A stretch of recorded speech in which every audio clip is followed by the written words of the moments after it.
All right, and here we are with Kim Mitchell. How are you doing today, Kim?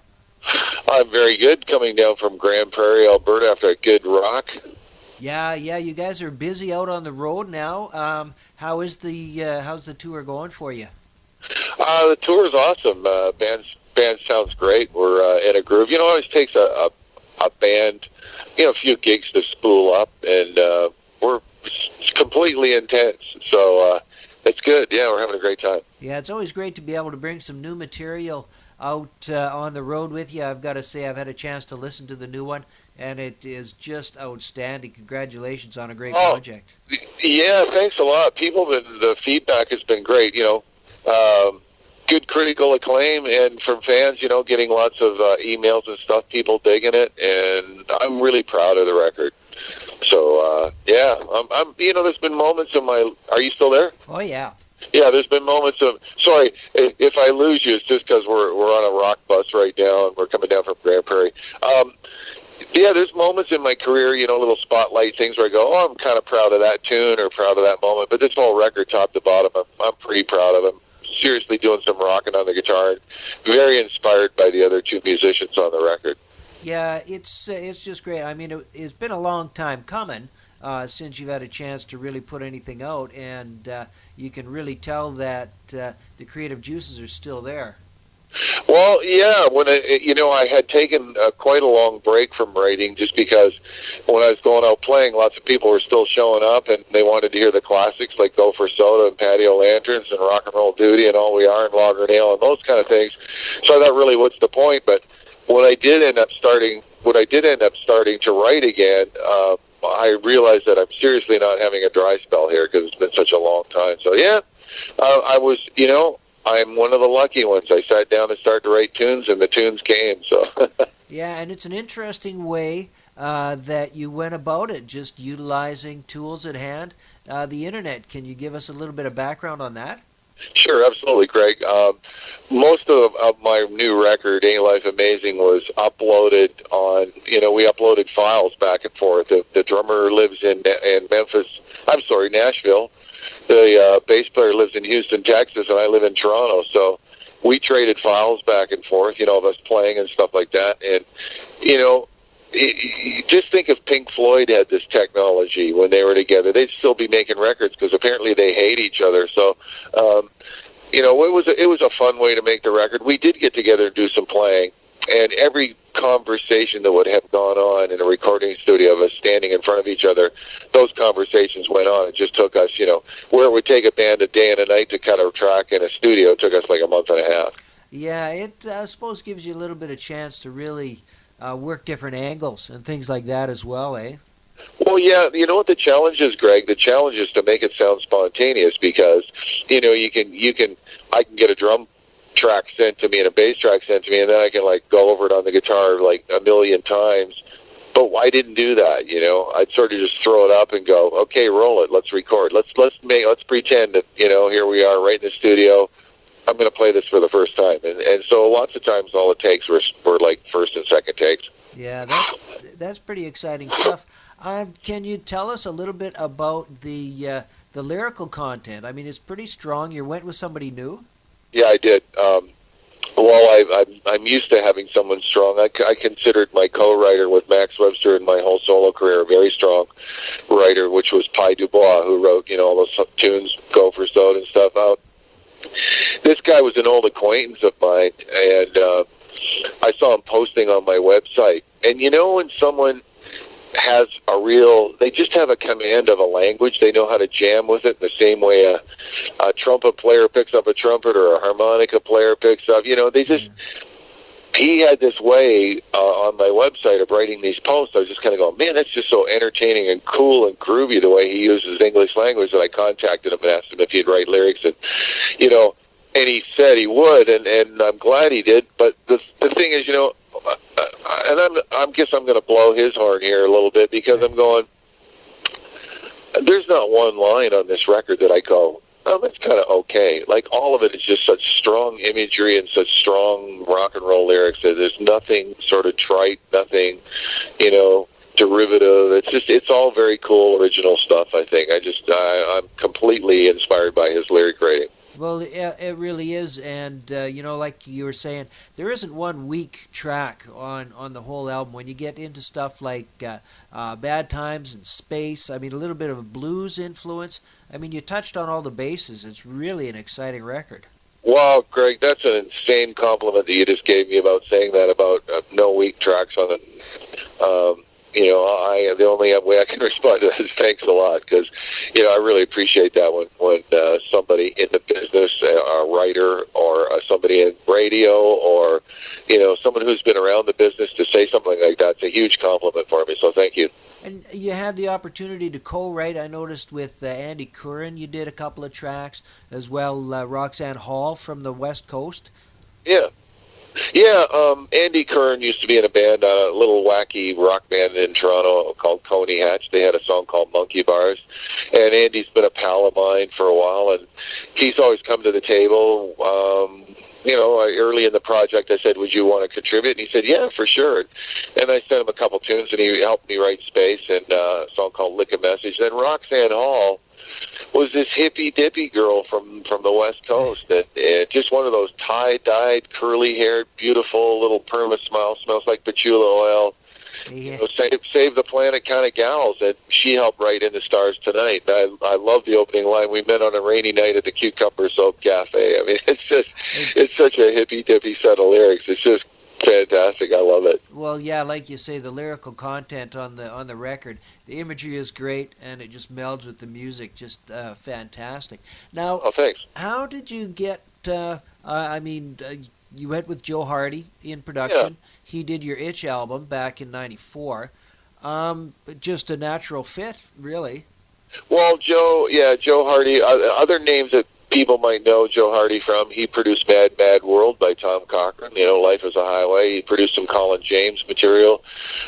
He's done work with Jeff Healey. He did work with Steve Earle, and he did a lot of work with ZZ Top, and continues to work with ZZ Top down in Houston.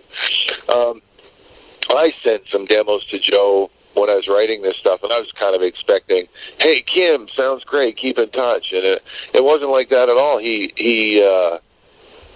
said, "We have to cut this stuff." So it was a natural fit. Joe's he's as crazy as I am. So it was a natural fit. And then to get Greg Morrow, the drummer, Greg Morrow, the drummer in Nashville, he just, I don't know if anyone's listening that has, is into country music, but I'm assuming so. He plays on most of the country records that are released in the States now. He's a Nashville A-list of drummers, which we call him. So he plays on most country records now. And he just wanted to rock, and he's a friend of Joe's. So the three of us just wanted to get together and entertain each other. We didn't even know if this record would see the light of day. We just started to record it for ourselves and go, "Hey, man, these are great tunes. Let's see if we can make a great record and a fun record. Let's just have fun doing this," and not even realizing that it would see the light of day. Well, a lot of the times, if it's it brings satisfaction to the artist, you really just get that need for others to hear it because they're going to enjoy it too. Well, I think it's a simple process that when the musicians are inspiring each other, hopefully it will inspire the listener. I mean, all that stuff is supposed to translate, and in many cases it does. So, yeah, we just were having a blast doing this thing the whole time, and so yeah, I'm not one to sit back and pat myself on the back because I'm just not that kind of person. But I'm just really proud of it. I'm just really proud of the results. It came out way better than I thought, and I didn't even realize that it would be released. Almost wasn't in the plan. I kind of wrote some tunes, and then from there, Joe went, "Let's record them. Let's have fun recording them." And then from there, it was like, record company goes, "Holy smokes, let's get this out." Yeah, that's and you even snuck a cover in. Yeah, we did. It's funny. We put on our little record company, businessman hats one day and kind of went, "Well, look, we're really getting a record here. So if this thing does come out and we want to get some airplay, it seems that radio stations love covers, Def Leppard put out some covers, Rush put out a whole album of covers. Everybody's doing covers, so should we do a cover?" And we just kind of came up with the Spirit tune, I got a line on you because Joe went, hey, I used to play this in bars. It used to be a lot of fun. Let's take a crack at it. And I was like, yeah, sure. But we wanted to make sure that we owned it. There's no point in doing a cover tune that is kind of just like, oh, yeah, that sounds like the tune. I mean, it does sound like the tune, but we wanted to add some stuff to it, make it an event. So I think we wrestled that to the ground pretty good, actually. Well, to be honest with you, the guitar hook on it really does have a Kim Mitchell feel. Yeah, for sure. Well, I would hope that I would get the blessings of the late Randy California on it, because he was a pretty cool musician. Yeah, you really did that one justice. Now, you guys gathered up enough material. I guess you had quite a bit of stuff going once the engine started to roll. You got a lot of stuff together. Yeah, we did, Greg.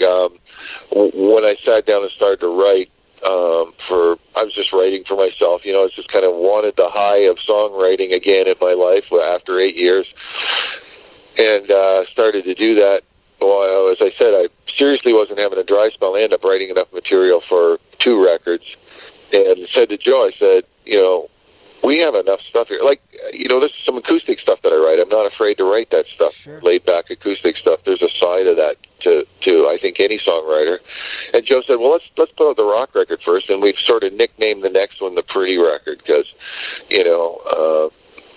we have a lot of laid back stuff. So I'm not sure when I'm going to get to that. Maybe in the wintertime I'll start recording that. But yeah, there's a lot of material laying around right now. Who knew that when I first, at least for me, I kind of go, well, I didn't even realize I'd be able to write a song, let alone 2 albums worth. So yeah, so the fans may be getting a chance to hear some of that stuff that's just yeah, and also we're doing a bit of recording out here live, and I'm going to have some live tracks of our shows.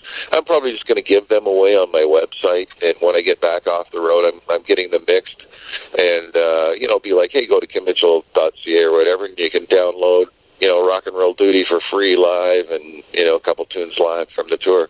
Oh yeah, that's a great way to get your material out there and give back to the fans too that have been following. I know you've got a legion of fans out there, and a lot of guys excited to see what's going to be coming down the pipes.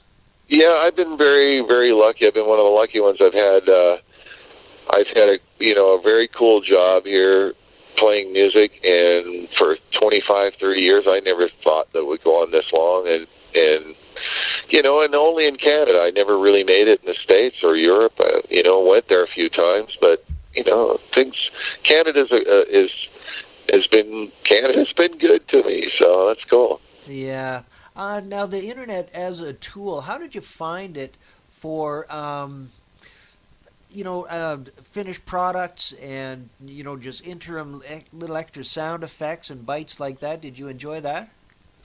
The internet for what do you mean, sound effects? Well, using it for just different effects, like a lot of the recordings were it sounds like you're in the same room, but there's some special little blurbs. Oh yeah. No, those that's just all mixing. That's not stuff we pulled off the internet and stuff. This is all stuff in Joe Hardy, the producer's arsenal of it's his little bag of tricks that he has. And yeah, it does sound like we're in the same room. I mean, we set out right off the top saying that when we got together and did a bit of playing. It's like, this is what we need it to sound like. We'll have us all in the same room. So how are we going to accomplish that? And well, we're going to do it by having every conversation that you need to have. Yeah.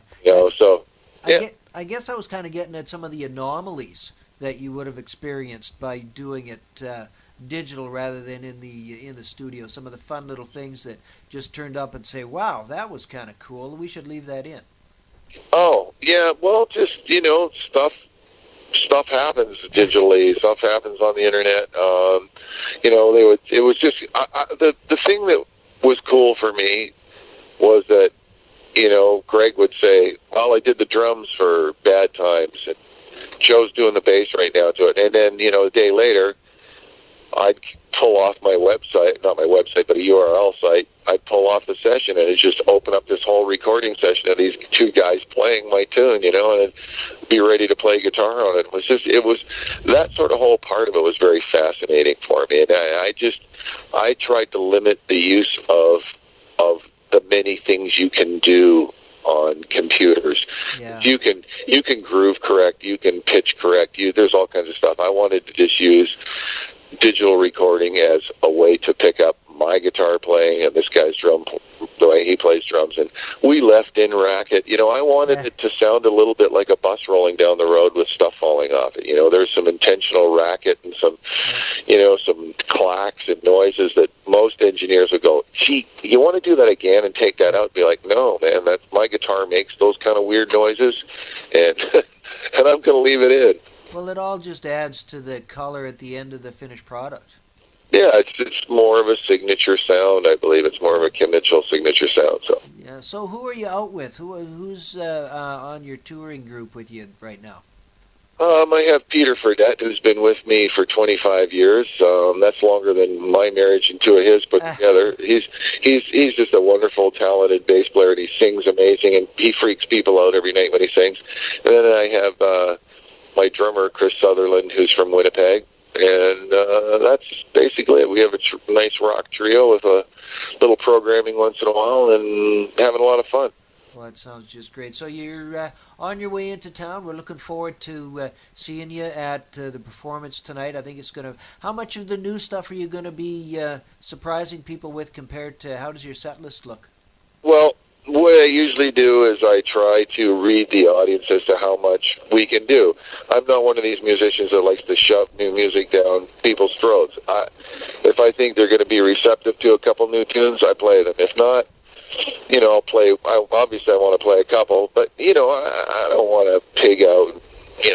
Spend half the night playing new stuff, unless that's what the audience wants to hear. But I think most cases the audience wants to come to hear some of the classics, and I'll be doing some of that stuff, plus some Max Webster stuff. Great. That should be an exciting time. Well, I'll tell you, Kim, thank you so much for giving us the time, and we really look forward to the show tonight. Thank you very much, Greg. It was great talking to you.